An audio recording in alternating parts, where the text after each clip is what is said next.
الرحمن الرحیم رب اشرح لی صدری ویسر لی امری واحلل عقدۃ من لسانی یفقہوا قولی واجعل لی وزیرا من اہلی۔ سورۃ المائدہ آیت نمبر 33 سے آج ہم اپنے لیکچر کا آغاز کریں گے، اور پچھلے لیکچر میں ہم نے قصہ حابیل اور قابیل کے متعلق پڑھا کہ حضرت آدم علیہ السلام کے دو بیٹے، جن میں سے ایک نے اپنے بھائی کو قتل کر دیا تھا، اور اس سارے قتل کے پیچھے جو جذبے تھے، جو اس قتل کا محرک بنے، وہ بیسک سبق اس قصے میں ان جذبات کو جاننا اور اس طرح کے منفی جذبات سے بچنا ہے۔ اور اس میں کیا تھا کہ ایک تو ہمارے لیے سبق یہ تھا کہ ہم نے کبھی بھی اللہ کی جو تقسیم ہے نا، اس پہ ناراضگی کا اظہار نہیں کرنا۔ اللہ نے اپنے جس بندے کے لیے جو لکھ دیا ہے اس پہ راضی ہو جانا ہے، اور جو ہمارے لیے لکھ دیا ہے اس پر بھی راضی ہو جانا ہے، اور کبھی بھی حسد کا شکار نہیں ہونا۔ جو نعمتیں، جو برکتیں اللہ تعالیٰ کسی دوسرے انسان پہ نازل کر رہا ہے، اس سے کبھی حسد کا شکار نہیں ہونا، بلکہ رشک کرنا ہے اور اپنے آپ کو دیکھنا ہے کہ ہمارے اندر کہاں پہ کمی ہے۔ کیونکہ جب حابیل کو قابیل قتل کرنے لگا تو حضرت جو حابیل تھے انہوں نے کہا کہ آپ کی قربانی اگر قبول نہیں ہوئی تو اس میں وجہ کیا ہے کہ آپ کے اندر تقویٰ نہیں ہے۔ تو کہیں نہ کہیں ہماری اپنے ہی اندر کچھ کھوٹ، کچھ کپٹ ہوتا ہے، جس کی وجہ سے ہمیں اس طرح فیوز اور برکات زندگی میں نہیں ملتے۔ اور دوسرا، اللہ تعالیٰ بادشاہ ہے، اور بادشاہ دینے والی ذات کو کہتے ہیں، جو ہر طرح کے خزانوں کا مالک ہے اور ہر طرح کے برکات کا مالک ہے۔ تو جو دے رہا ہوتا ہے نا، اس کی ہی مرضی ہوتی ہے کہ وہ کس کو کیا دینا چاہتا ہے۔ تو اس لیے کبھی بھی اس کی تقسیم پہ ناراض نہ ہوں، بلکہ اپنے اچھے وقت کا انتظار کریں، اپنے اندر سے خیر کو نکال کے باہر لائیں، اپنے اندر سے منفی جذبات کو ختم کریں، تو اللہ تعالیٰ آپ پر بھی انشاءاللہ تعالیٰ اپنے تمام فیض اور تمام برکات کا نزول فرمائے گا۔ اور دوسرا، اس میں ہم نے ایک اور بات جو آیت تھی بڑی سخت، کہ اللہ تعالیٰ نے فرمایا کہ جس نے کسی ایک انسان کو قتل کیا، اس نے گویا تمام انسانوں کو قتل کر دیا، اور جس نے کسی ایک کی جان بچائی، اس نے گویا تمام انسانوں کو زندگی بخشی۔ تو آج امت مسلمہ میں آپ دیکھ لیں کہ قتل و غارت گری کس حد تک پہنچ چکی ہے، کہ صبح اٹھتے ہیں تو اخبارات، سوشل میڈیا، ہمارا اپنا ٹی وی، ہر جگہ پہ موت، قتل و غارت گری اور تشدد کے واقعات اور بے رحمی سے قتل، اور یہاں تک کہ پھر فوت شدگان کی توہین تک کے واقعات ہم پڑھتے ہیں۔ تو اس لیے ہمیں اس قرآن کو جب بھی سنیں، جب بھی پڑھیں، تو یہ ذہن میں رکھیں کہ یہ قرآن صرف ثواب کمانے کی کتاب نہیں ہے۔ خدا کے لیے اپنی آنکھیں کھولیں اور اپنے دل کی آنکھوں کی اللہ سے دعا مانگیں کہ اللہ تعالیٰ ہمارے دل کی آنکھیں کھولے، اور اللہ تعالیٰ ہمیں وہ ہدایت ہمارے دل پہ اتارے جو اس قرآن کے ذریعے ہر اس دل پہ اللہ تعالیٰ نازل فرماتا ہے، جس کو اللہ تعالیٰ چن لیتا ہے، جس دل میں اللہ تعالیٰ کچھ خیر دیکھ لیتا ہے، تو اللہ تعالیٰ ہمارے دلوں کو بھی وہ دل بنا دے۔ آج ہم دعا کرتے ہیں اللہ تعالیٰ اس قرآن سے ہمیں علم کے ساتھ ساتھ ہدایت کے نور سے بھی منور فرمائے۔ اللہم اہدنی وسددنی، اللہم اہدنا وسددنا، ربنا اتمم لنا نورنا واغفر لنا انک علی کل شیء قدیر۔ تو آج ہم اپنے لیکچر کا آغاز کرتے ہیں۔ اعوذ باللہ من الشیطان الرجیم۔ انما جزاء الذین یحاربون اللہ ورسولہ ویسعون فی الارض فسادا ان یقتلوا او یصلبوا او تقطع ایدیہم وارجلہم من خلاف او ینفوا من الارض ذالک لہم خزی فی الدنیا ولہم فی الآخرۃ عذاب عظیم۔ جو لوگ اللہ اور اس کے رسول سے لڑتے ہیں اور زمین میں اس لیے تگ و دو کرتے پھرتے ہیں کہ فساد برپا کریں۔ تو زمین سے کیا مراد ہے؟ زمین سے مراد ہر وہ ملک یا وہ علاقہ ہے جس میں امن اور انتظام قائم کرنے کی ذمہ داری اسلامی حکومت نے لے رکھی ہو، اور اللہ اور اس کے رسول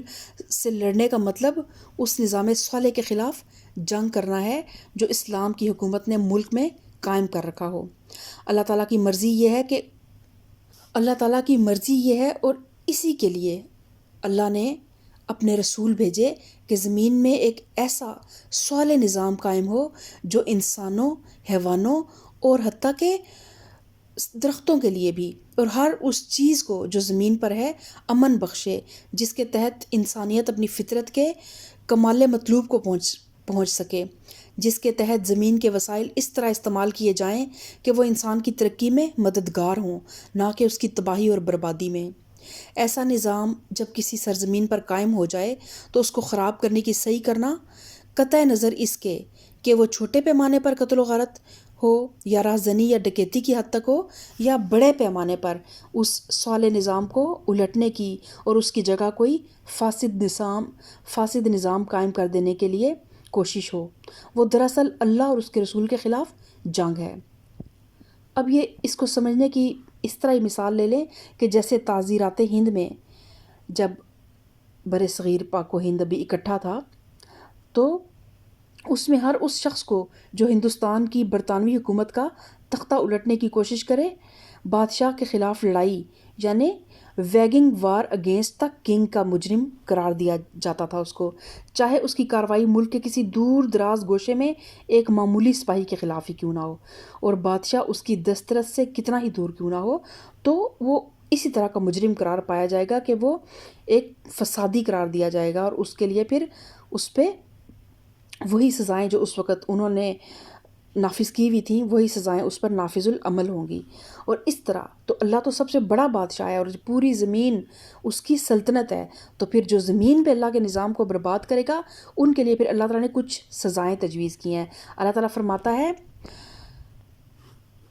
ان کی سزا یہ ہے کہ قتل کیے جائیں یا سولی پر چڑھائے جائیں، یا ان کے ہاتھ اور پاؤں مخالف سمتوں سے کاٹ ڈالے جائیں، یا وہ جلا وطن کر دیے جائیں۔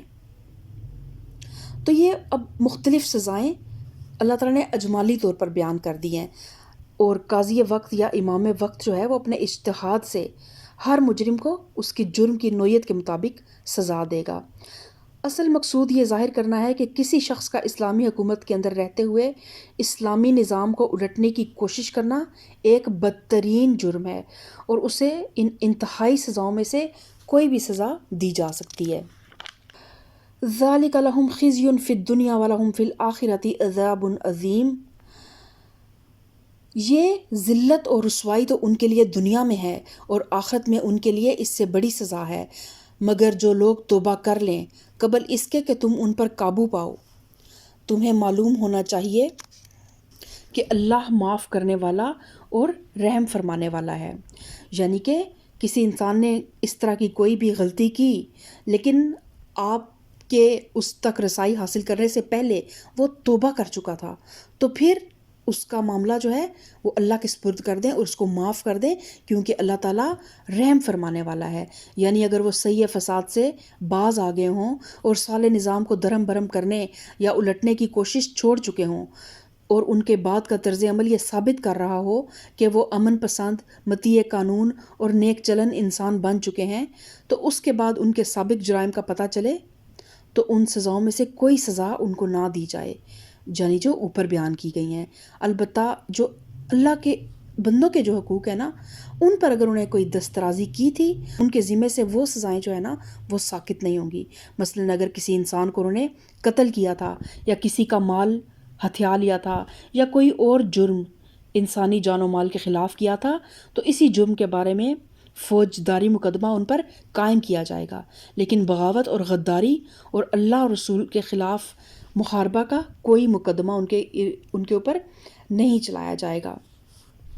پھر آگے اللہ تعالیٰ آیت نمبر 35 جو ہے سورہ مائدہ کی، یہ بہت ایک اہم آیت ہے، اور اس آیت میں اللہ تعالیٰ فرماتا ہے یا ایھا الذین آمنوا اتقوا اللہ وابتغوا الیہ الوسیلۃ وجاہدوا فی سبیلہ لعلکم تفلحون۔ اے لوگو جو ایمان لائے ہو، اللہ سے ڈرو اور اس کی جناب میں باریابی کا ذریعہ تلاش کرو اور اس کی راہ میں جد و جہد کرو، شاید کہ تمہیں کامیابی نصیب ہو، شاید کہ تمہیں کامیابی نصیب ہو جائے۔ تو اب یہاں پہ اس آیت میں اللہ تعالیٰ نے جو لفظ استعمال کیا ہے نا، وسیلہ، تو اس لفظ کے اوپر جو ہے نا، اس آیت پر تمام فرقے شاید اسی آیت کو بنیاد بنا کر کھڑے ہو گئے ہیں کہ اللہ تعالیٰ کہتا ہے کہ وسیلہ تلاش کرو، لیکن جو عربی کا وسیلہ ہے اور جو ہمارے پاک و ہند میں وسیلہ، اس کا کانسیپٹ بالکل ڈیفرنٹ ہے۔ بر صغیر پاک و ہند میں اکثر بزرگان دین کو وسیلہ بنا لیا جاتا ہے، اور لوگ جو ہیں وہ ان بزرگان دین کو اللہ تک پہنچنے کا ذریعہ تو بناتے ہیں، لیکن وہ انہی کو وہ احترام اور وہ تعظیم دینے لگ پڑتے ہیں جو اللہ کا حق تھی، جو اللہ کے لیے ہی ہے، اور اکثر پھر اس حد تک یہ پرستش بڑھ جاتی ہے کہ پھر قبر پرستی بھی لوگ کرنے لگ پڑتے ہیں، اور مزاروں پر جا کے ان کے نام کے چڑھاوے چڑھانا اور ان کے نام کی نظر و نیاز ماننا، اور ان سے جو ہے وہ دعائیں کرنا کہ ہمیں اگر وہ اولاد دے گا تو بچے کا نام پیرا دیتا، اور یہ سب وسیلے جو ہیں نا، یہ ہماری فرقہ واریت کی پیداوار ہیں۔ حالانکہ جو اس آیت میں جس وسیلے کا حوالہ دیا گیا ہے وہ وسیلہ آپ کو تب ملے گا، اس وسیلے کی بنیاد کیا ہے کہ اللہ کی رسی وہ وسیلہ ہے، اور اللہ کی رسی کیا ہے؟ کتاب اور سنت، وہ تعلیمات جو اللہ تعالیٰ نے انبیاء علیہم السلام کے ذریعے اس کائنات میں انسانوں تک پہنچائیں، اور نبی کریم صلی اللہ علیہ وآلہ وسلم اور ان کی سنت بہت بڑا وسیلہ ہے، اور وہ کتاب جو انہوں نے ہم مسلمانوں کے درمیان اور تمام قیامت تک کے تمام بنی نوع انسان کے لیے ہدایت کے لیے جو کتاب ہمارے حوالے کی ہے، وہ کتاب ایک وسیلہ ہے، یعنی کہ ایک نبی کریم صلی اللہ علیہ وآلہ وسلم کی ذات، ان کی سنت وسیلہ ہے، نبی کریم صلی اللہ علیہ وآلہ وسلم کے اوپر نازل کیا گیا قرآن وسیلہ ہے، اور دعا ایک ایسا ذریعہ ہے جس کے ذریعے ہم اللہ تعالیٰ تک پہنچ سکتے ہیں۔ اور دیکھیں اس کی مثال ہمیں سورہ بقرہ آیت نمبر 186 میں اللہ تعالیٰ فرماتا ہے، وَإِذَا سَأَلَكَ عِبَادِي انی فإنی قریب اجیب دعوت الداعی اذا دعان فلیستجیبوا لی ولیؤمنوا بی لعلہم یرشدون۔ اے نبی صلی اللہ علیہ وسلم، میرے بندے اگر تم سے میرے متعلق پوچھیں تو انہیں بتا دو کہ میں ان سے قریب ہی ہوں، پکارنے والا جب مجھے پکارتا ہے میں اس کی پکار سنتا ہوں اور جواب دیتا ہوں، لہٰذا انہیں چاہیے کہ میری دعوت پر لبیک کہیں اور مجھ پر ایمان لائیں، یہ بات تم ان کو سنا دو، شاید کہ وہ راہ راست پا لیں۔ تو دیکھیں یہاں پہ کسی اولیاء اللہ کا ذکر نہیں آیا، کسی درمیان میں اللہ تعالیٰ نے نبی کریم صلی اللہ علیہ وسلم کے ذریعے ہم تک یہ پیغام پہنچا دیا اس قرآن کے ذریعے کہ جب میرے بندے مجھے پکارتے ہیں، چاہے وہ خاص ہے چاہے وہ عام ہے، وہ ہے نا ایک ہی صف میں کھڑے ہو گئے محمود و ایاز، نہ کوئی بندہ رہا اور نہ کوئی بندہ نواز، اور کھلا ہے سبھی کے لیے باب رحمت، وہاں کوئی رتبے میں ادنا نہ اعلیٰ۔ تو ہمارا رب تو ہر بندے کا رب ہے، ہر امیر، ہر غریب، ہر بیچارے کا، ہر عاجز کا، ہر بے بس کا، جس کی فریاد سننے والا کوئی نہیں ہے، جتنا بھی وہ دنیا میں حقیر ترین انسان ہے، میرا رب سب کے لیے باہیں پھیلا کے کھڑا ہے، اور وہی یہ قرآن اور نبی کریم صلی اللہ علیہ وسلم ہی اصل وسیلہ ہیں، ان کے ذریعے، اس قرآن کے ذریعے رب تک رسائی حاصل کریں۔ اللہ تعالیٰ کی اس آیت کا مطلب یہ ہے کہ بے شک تم مجھے دیکھ نہیں سکتے، سورہ بقرہ کی آیت نمبر 186 جس کا میں نے ابھی ترجمہ پڑھا، کہ بے شک تم مجھے دیکھ نہیں سکتے اور نہ اپنے حواس سے مجھ کو محسوس کر سکتے ہو، لیکن یہ خیال نہ کرو کہ میں تم سے دور ہوں، نہیں، میں اپنے ہر بندے سے اتنا قریب ہوں کہ جب وہ چاہے مجھ سے عرض و معروض کر سکتا ہے، حتیٰ کہ دل ہی دل میں جو کچھ وہ مجھ سے گزارش کرتا ہے میں اسے بھی سن لیتا ہوں، اور صرف سنتا ہی نہیں، فیصلہ بھی صادر کرتا ہوں۔ اور جن بے حقیقت اور بے اختیار ہستیوں کو تم نے اپنی نادانی سے اللہ اور رب قرار دے رکھا ہے، ان کے پاس تو تمہیں دوڑ دوڑ کر جانا پڑتا ہے، پھر بھی نہ وہ تمہاری سنوائی کر سکتے ہیں اور نہ ان میں یہ طاقت ہے کہ تمہاری درخواستوں پر کوئی فیصلہ صادر کر سکیں، مگر میں کائنات بے پایاں کا فرما روائے مطلق، تمام اختیار اور تمام طاقتوں کا مالک تم سے اتنا قریب ہوں کہ تم بغیر کسی واسطے اور وسیلے اور سفارش کے براہ راست ہر وقت اور ہر جگہ مجھے اپنی عرضیاں پہنچا سکتے ہو، لہٰذا تم اس نادانی کو چھوڑ دو کہ ایک ایک بے اختیار بناوٹی خدا کے در پہ مارے مارے پھرتے ہو۔ میں جو دعوت تمہیں دے رہا ہوں اس پر لبیک کہہ کر میرا دامن پکڑ لو، میری طرف رجوع کرو، مجھ پر بھروسہ کرو اور میری بندگی اور اطاعت میں آ جاؤ۔ تو یہ اللہ اتنی محبت اور اتنے پیار سے اپنے بندوں کو اپنی طرف بلا رہا ہے، اور ہم انسانی وسیلے ڈھونڈتے ہیں، اور کبھی ہم فوت شدگان کو وسیلہ بناتے ہیں، کبھی ہم اولیاء اللہ کو وسیلہ بنا دیتے ہیں، اور حقیقت یہ ہے کہ اللہ تعالیٰ نے یہاں پہ بھی نبی کریم صلی اللہ علیہ وآلہ وسلم کے ذریعے پیغام بھیجا ہے۔ کہیں پر بھی تمام قرآن میں 40 دعائیں ربانہ کے نام سے آئی ہیں، کسی دعا میں کسی نے کسی پیغمبر کسی ولی کسی کو نہیں پکارا، ڈائریکٹ اللہ سے، ربنا آتنا فی الدنیا حسنۃ وفی الآخرۃ حسنۃ وقنا عذاب النار ربنا ظلمنا انفسنا وان لم تغفر لنا وترحمنا لنکونن من الخاسرین۔ اللہ تعالیٰ نے تو اتنی ہمارے لیے ایک آسان اپروچ کر دی ہے کہ ہمیں دیکھیں، دنیا میں بڑے لوگوں تک پہنچنے کے لیے ہمیں کتنے لوگوں سے سفارشیں کرانی پڑتی ہیں، کتنے لوگوں کے آگے جا جا کے ہمیں ان کے آگے ہاتھ جوڑنے پڑتے ہیں، ٹائم لینا پڑتا ہے، اور تب جا کے کہیں ان کے ایک جھلک نصیب ہوتی ہے یا پیڈ ہمیں ان کی خدمات ملتی ہیں۔ اور وہ رب جو بائیں پھیلا کے ہر روز آسمان دنیا پہ تہجد کے وقت آتا ہے اور پوچھتا ہے کہ ہے کوئی جو مجھ سے مانگے۔ تو وسیلے کا اصل مطلب سیکھیں اور اس چیز کو وسیلہ بنا کر اپنے رب تک رسائی حاصل کریں، اور کتاب اور سنت کے بغیر اللہ تعالیٰ تک رسائی ممکن نہیں ہے۔ جو بھی رسائی کتاب اور سنت کے علاوہ کسی اور ذریعے سے حاصل ہوگی وہ رحمانی رسائی نہیں ہوگی، وہ شیطانی رسائی ہوگی۔ تو خدا کے لیے اپنے اعمال، اپنی محنتیں اس طرح ملاوٹ زدہ آپ کی نہ ہوں کہ اللہ تعالیٰ ان کو ایکسیپٹ کرنے سے انکار کر دے۔ خالص رکھیں اپنے ایمان کو، اپنی دعاؤں کو، اپنی محنتوں کو، اپنے وسیلوں کو۔ آج بہت سچی بات میں کروں گی، یا علی مدد، یا محمد مدد، یہ سب کچھ کہنا شرک ہے۔ یہ اللہ کے نیک بندے ہمیں اللہ سے جوڑنے کے لیے آئے، اللہ کے دین کے لیے انہوں نے بہت جد و جہد کی، اور ہماری اولادیں، ہماری تمام خوشیاں ان پہ قربان، لیکن ہم نے ان جیسا اسوہ حسنہ اپنانے کی کوشش کرنی ہے۔ لیکن ان سے مانگنے کا حکم پورے قرآن میں کہیں پر بھی نہیں ہے۔ جب آپ ترجمے سے قرآن پڑھیں گے، آپ قرآن کو سمجھیں گے، تو آپ خود بخود شرک سے پاک ہو جائیں گے۔ اور پھر اللہ تعالیٰ کہتا ہے وَجَاهِدُوا فِي سَبِيلِهِ لَعَلَّكُمْ تُفْلِحُونَ، اور اس کی راہ میں جد و جہد کرو، شاید کہ تمہیں کامیابی نصیب ہو جائے۔ اور یہاں پہ لفظ جو ہے وہ جاہدو استعمال ہوا ہے، اور جہاد کا لفظ تو ہم جانتے ہیں، لیکن ہم جہاد سے اکثر مراد جو ہے وہ میدان جنگ میں جو ایک ہم غیر مسلموں کے ساتھ نبرد آزما ہوتے ہیں اس کو ہم جہاد سمجھتے ہیں، صرف اس کو۔ لیکن وہ جہاد کا ایک بہت چھوٹی سی شاخ ہے، اور اس کا بھی بہت زیادہ مرتبہ ہے۔ صحیح مسلم میں نبی کریم صلی اللہ علیہ وسلم کی حدیث ہے کہ جو شخص شہادت کی تمنا کیے بغیر مرا وہ منافقت کی ایک شاخ پر مرا۔ لیکن یہاں پر جو مفہوم ہے نا، وہ محض وہ والا جہاد نہیں ہے،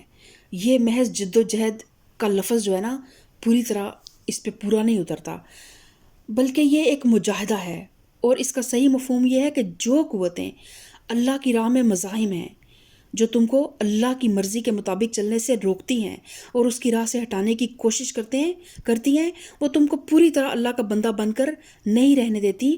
اور تمہیں اپنا یا کسی غیر اللہ کا بندہ بننے پر مجبور کرتی ہیں، ان کے خلاف اپنی تمام امکانی طاقتوں سے کشمکش اور جد و جہد کرو. اور یہ جد و جہد جو ہے یہ انسان کی پوری زندگی پر مشتمل ہے کہ ایک دن 2 دن کی بات نہیں ہے. جیسے ہی انسان شعور کے منازل طے کرتا ہے، جیسے ہی انسان کو اپنی ورتھ پتہ چلتی ہے، اپنی زندگی کا مقصد پتہ چلتا ہے، اپنا مقام پتہ چلتا ہے کہ آئمہ مسلم کنتم خیر امتن اخرجت للناس، کہ تم وہ بہترین امت ہو جو لوگوں پر نکالے گئے ہو، جو لوگوں کو جو بھلائی کا حکم دیتے ہو اور برائی سے روکتے ہو. تو جب انسان کو پتہ چل جاتا ہے کہ میں وہ ہوں جس نے یہ کام کرنا ہے نا، تو پھر وہ یہ زندگی کی آخری سانس تک اس کی یہ جد و جہد چلتی ہے. گھر کے اندر بھی چلتی ہے، گھر کے باہر بھی چلتی ہے، ورک پلیس پر بھی چلتی ہے، اور اپنی ذات کے اندر بھی ایک جنگ مسلسل چل رہی ہوتی ہے. کہ یہ آیت بندہ مومن کو ہر محاذ پر ایک چومکھی لڑائی لڑنے کی ہدایت کرتی ہے. ایک طرف ابلیس لعین اور اس کا شیطانی لشکر ہے، دوسری طرف آدمی کا اپنا نفس اور اس کی سرکش خواہشات ہیں، تیسری طرف اللہ سے پھرے ہوئے بہت سے انسان ہیں جن کے ساتھ آدمی ہر قسم کے معاشرتی، تمدنی اور معاشی تعلقات میں بندھا ہوا ہے، اور چوتھی طرف وہ غلط مذہبی، تمدنی اور سیاسی نظام ہیں جو اللہ سے بغاوت پر قائم ہوئے ہیں اور بندگی حق کی بجائے بندگی باطل پر انسان کو مجبور کرتے ہیں. ان سب کے حربے مختلف ہیں، مگر سب کی ایک ہی کوشش ہے کہ آدمی کو اللہ کی بجائے اپنا مطیع بنائیں. بخلاف اس کے آدمی کی ترقی کا اور تقرب خداوندی کے مقام تک اس کے عروج کا انحصار بالکلیہ اس پر ہے کہ وہ سراسر اللہ کا مطیع اور باطن سے لے کر ظاہر تک خالصتاً اللہ کا بندہ بن جائے. لہٰذا اپنے مقصود تک اس کا پہنچنا بغیر اس کے ممکن نہیں کہ وہ ان تمام مانع اور مزاحم قوتوں کے خلاف بیک وقت اور زندگی کی آخری سانس تک جنگ آزما ہو. ہر وقت ہر حال میں ان کے خلاف کشمکش کرتا رہے اور ان ساری رکاوٹوں کو پامال کرتا ہوا اللہ کی راہ میں بڑھتا چلا جائے. تو اللہ تعالیٰ ہمیں ایسی ہی جد و جہد اور ایسی ہی صحیح کرنے کی توفیق عطا فرمائے. اللہ تعالیٰ ہمیں قرآن کا بہترین اور اوتھینٹک اور حقیقی معنی تک پہنچنے کی توفیق عطا فرمائے. آگے اللہ تعالیٰ فرماتا ہے ان الذین کفروا لو ان لهم ما فی الارض جمیعا ومثلہ معہ لیفتدوا بہ من عذاب یوم القیامۃ ما یقبل منہم ولہم عذاب علیم یریدون ان یخرجوا من النار وما هم بخارجین منها ولہم عذاب مقیم. خوب جان لو کہ جن لوگوں نے کفر کا رویہ اختیار کیا، اگر ان کے قبضے میں ساری زمین کی دولت ہو اور اتنی ہی اور اس کے ساتھ، اور وہ چاہیں کہ اسے فدیے میں دے کر روز قیامت کے عذاب سے بچ جائیں، تب بھی وہ ان سے قبول نہ کی جائے گی اور انہیں دردناک سزا مل کر رہے گی. وہ چاہیں گے کہ دوزخ کی آگ سے نکل بھاگیں مگر نہ نکل سکیں گے اور انہیں قائم رہنے والا عذاب دیا جائے گا. تو اب اللہ تعالیٰ نے یہاں پہ کسی ہندو، کسی یہودی، کسی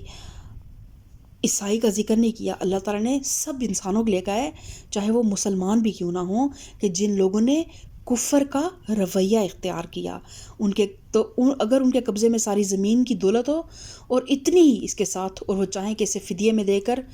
قیامت کے عذاب سے بچتے ہیں، تو وہ ان سے قبول نہ کی جائے گی. تو کفر کے متعلق میں آپ کو بتا چکی ہوں کہ کفر جو ہے وہ ایک رویے کا نام ہے. کفر کسی مذہب کا نام نہیں ہے، کفر ایک رویہ ہے. ہر وہ انسان جو اللہ کے کسی حکم